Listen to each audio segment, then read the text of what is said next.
So my first involvement with the Friends was at the City Lit in London, and I learnt to meditate there with Subhuti. Only I didn't know he was called Subhuti because he used his other name, Alex. And we all, in those days, I think that's what happened. People went out into the world, sort of like subversive warriors. They didn't use their Buddhist names. And my memories of that class were just surreal because I had absolutely no idea about Buddhism. But I was looking for, I was going to explore all the different religions between A and Z. So I couldn't find anything under A. And under B, I had Baha'i and Buddhism. So I couldn't find any classes on Baha'i. So Buddhism, right, where am I going to find out about Buddhism? So I went along to this, I suppose you could call it was an adult education institute, the City Lit in London, and signed up for the Buddhism class. And Subhuti was the teacher. And I was very, very impressed by not so much what he said about Buddhism, but by him as a person, and intrigued by what it was about him that seemed different to other people that I'd met. And in that class there was a whole lot of little old ladies, and also two other novices, Surita, the guy that was to become Surita, and another guy called Arthur William, and Surita's girlfriend. And so we had this little group at the end of each lecture or whatever. We would all go to the pub and we'd debate Buddhist philosophy furiously, just the four of us. And it was great fun, and I was just really intrigued. So Subhuti encouraged us all to go along to Pundarika. And so my memories of Pundarika were this really horrible place. It was very kind of dark, and they had all these sort of cast-off armchairs that you kind of sank into, and Basho the cat with fleas.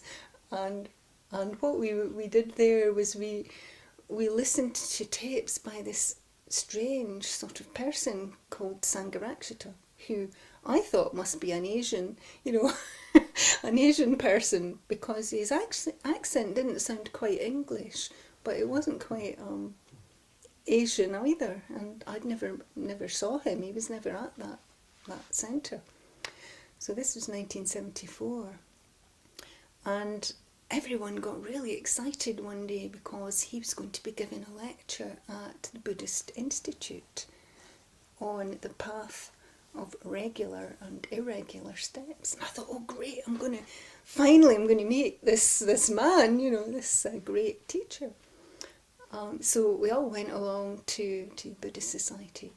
But unfortunately there were so many people there that I never got to see the great teacher. I was in the overflow room, so we heard the voice coming through the loudspeaker. So it was a bit like I'm listening to the lectures at Pundarika. So I never got to see Bhante, and I didn't see him in the flesh, as it were, until I'd been to India and come back from India.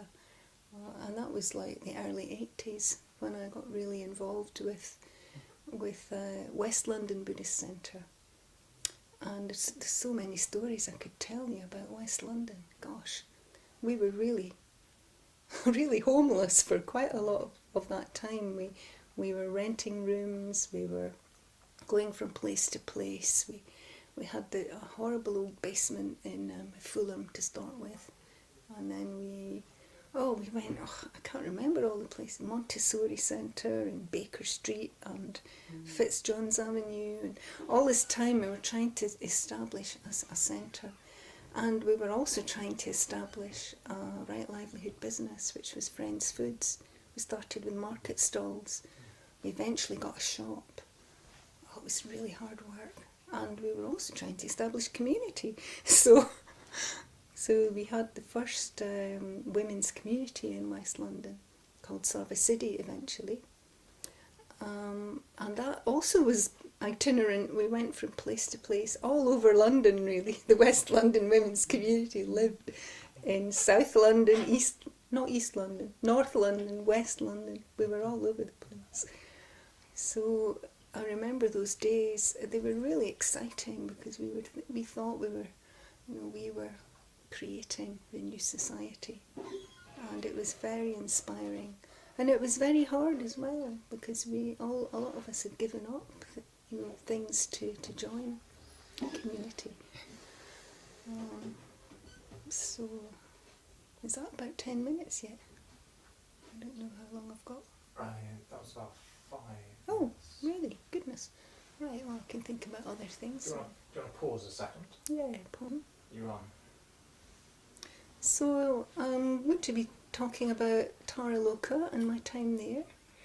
6.5 years I was there, and it was in the early days. I moved there in 1989, I think, about 4 years after it had been established, and threw myself into that project. And while I was there, I became Kalyanavaca, got ordained there on my own.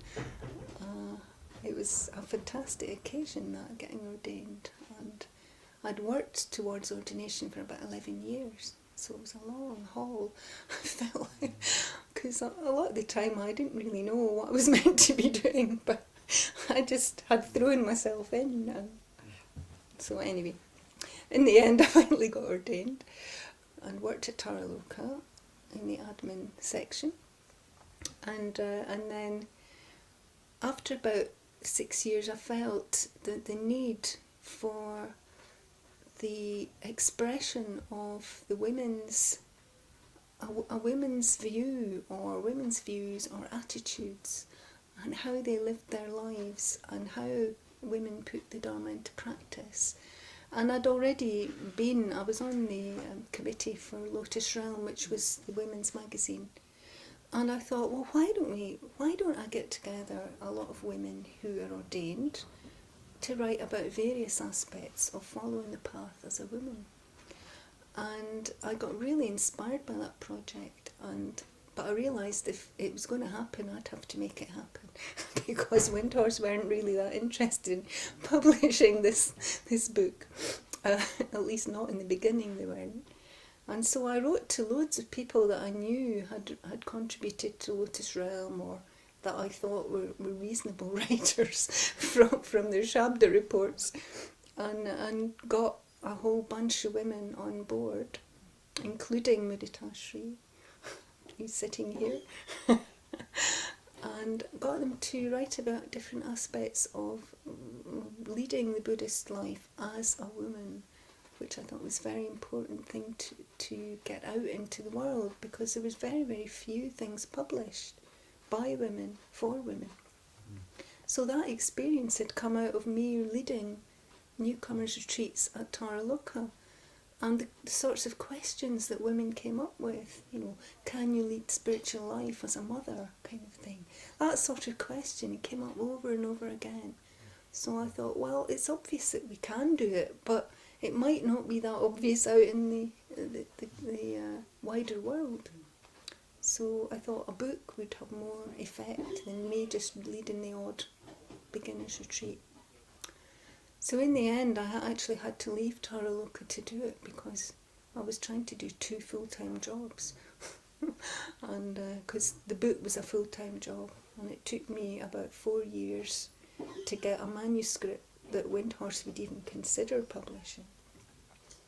And they did in the end agree to publish it. And I think I can safely say that it's still being sold, but obviously not in such great numbers as it did sell. But it was a fairly good seller, and I think it's still relevant, the topics that we addressed then in that book.